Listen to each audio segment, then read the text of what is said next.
Вице-премьер, полномочный представитель президента Российской Федерации в Дальневосточном федеральном округе Юрий Трутнев заявил о необходимости поиска инвестпроектов и создания условий для их реализации в рамках работы по развитию Арктики. По его словам, власти только приступили к работе по социально-экономическому развитию арктической зоны России. Предыдущее время ушло на подготовку законов, которые позволяют предоставлять помощь бизнесу и поддерживать новые инвестиционные проекты. Что касается Дальнего Востока, Юрий Трутнев отметил, что в округе созданы комфортные условия для развития бизнеса.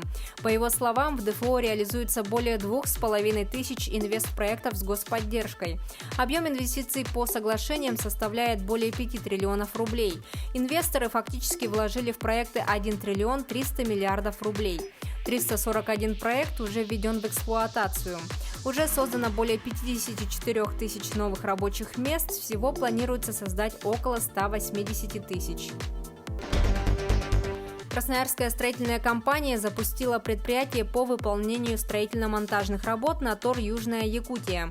Инвестиции составили более 19 миллионов рублей. Статус резидента ТОР позволил сократить издержки за счет налоговых льгот и направить больше средств на приобретение необходимых оборудования и транспорта. Всего на предприятии создано 82 рабочих места.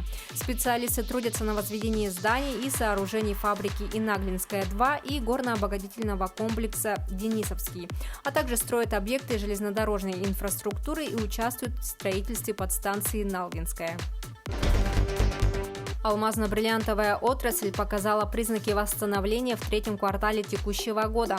Об этом свидетельствуют результаты Алроса, добыча которой в третьем квартале относительно второго выросла на 62%. Продажи выросли в 8 раз, а выручка почти в 7. При этом от результатов прошлого года показатели все еще отстают. Цена продажи падает и, по оценкам аналитиков, продержится на низком уровне в течение некоторого времени.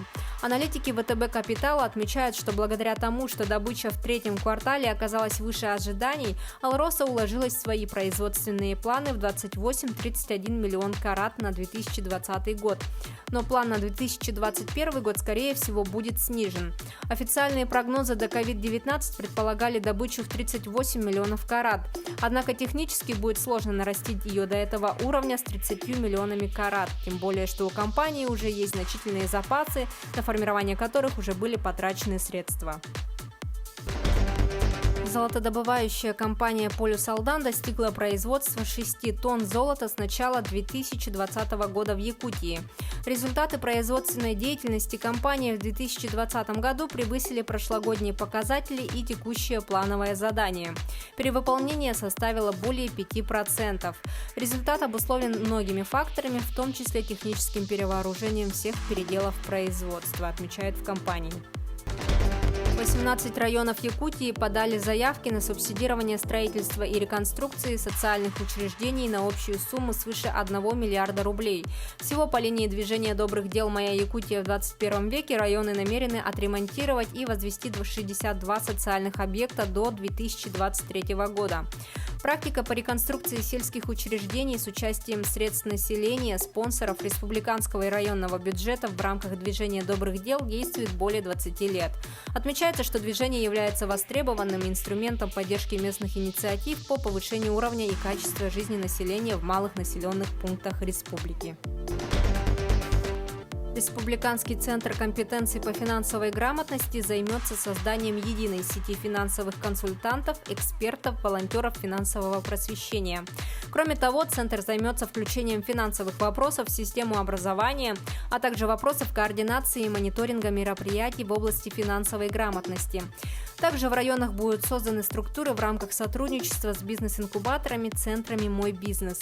Отметим, что в настоящее время Якутия по уровню финансовой грамотности по данным РИА Рейтинг занимает 70-е место среди субъектов Российской Федерации. Это были новости экономики на Якутия 24. Выпуск подготовила Нургуяна Иванова.